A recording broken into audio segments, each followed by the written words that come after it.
No niin, tervetuloa tämmöisen pikaisen videon pariin. Halusin tehdä ihan vaan tämmöisen sysadmin-tippi Vol 2. Tällä kertaa siitä, miten saadaan muistikortti varmuuskopioitua ja se varmuuskopio palautettua. Ja sen pidemmittä puheitta lähdetään suoraan sen kimppuun.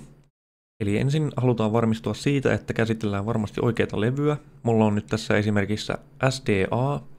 Siinä näkyy, että se on 30 gigan SD-kortti, missä on kaksi osiota, SDA 1 ja 2.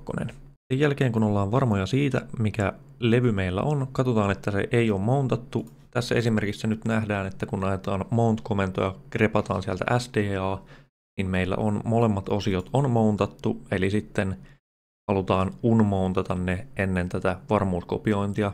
Eli se onnistuu ihan U-mountilla ja sitten annetaan nuo polut, jossa osiot on mountattuna.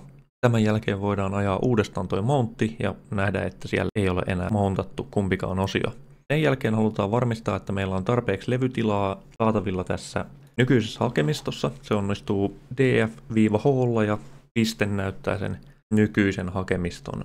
Tässä nyt samalla kun luetaan se varmuuskopiointi tuolta levyltä, niin paketoidaan se, eli ajetaan dev SDA suoraan G-chippiin ja sitten se ulostulo siitä ajetaan sitten SDA backup iso GZ-tiedostoon.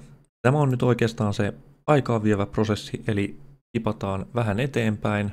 Tuossa esimerkiksi ajetaan date-komennot ennen ja jälkeen, niin saadaan jonkunlainen käsitys siitä, että kuinka kauan tässä esimerkiksi tuommoisen 32 gigan SD-kortin kanssa voisi mennä. No niin, ja sittenpä se valmistui ja siitä voidaan nähdä, että siinä meni tommonen vähän vajaa 9 minuuttia ja ls-lh:lla nähdään, että se on nyt pakattuna, vie meiltä levyltä tilaa 2,9 gigaa.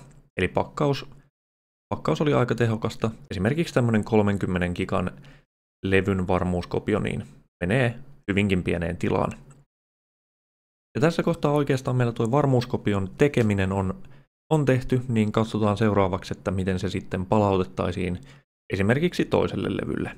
Mulla oli tässä esimerkissä on sitten seuraava levy, minne mä sen palautan, Samsungin 128 gigan SD-kortti.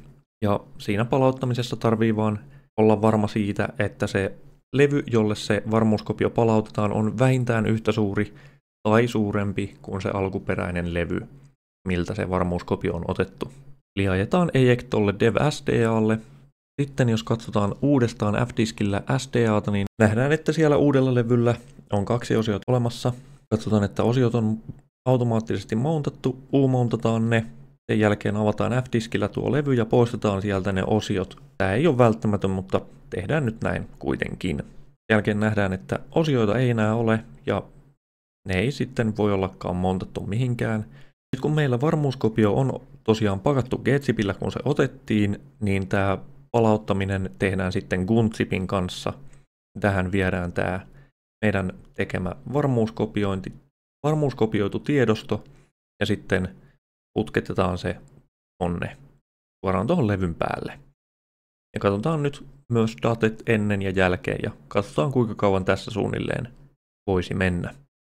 Eli tämä oli vähän nopeampi, noin 8 minuutin operaatio. Ja sitten kun me katsotaan F-diskillä, niin nähdään, että sinne on partitiot tullut ihan oikein.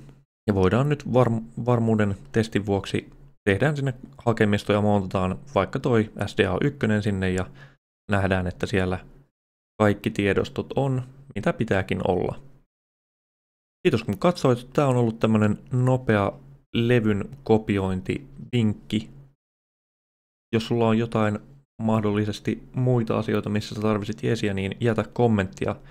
Katsotaan, mitä keksitään. Moro!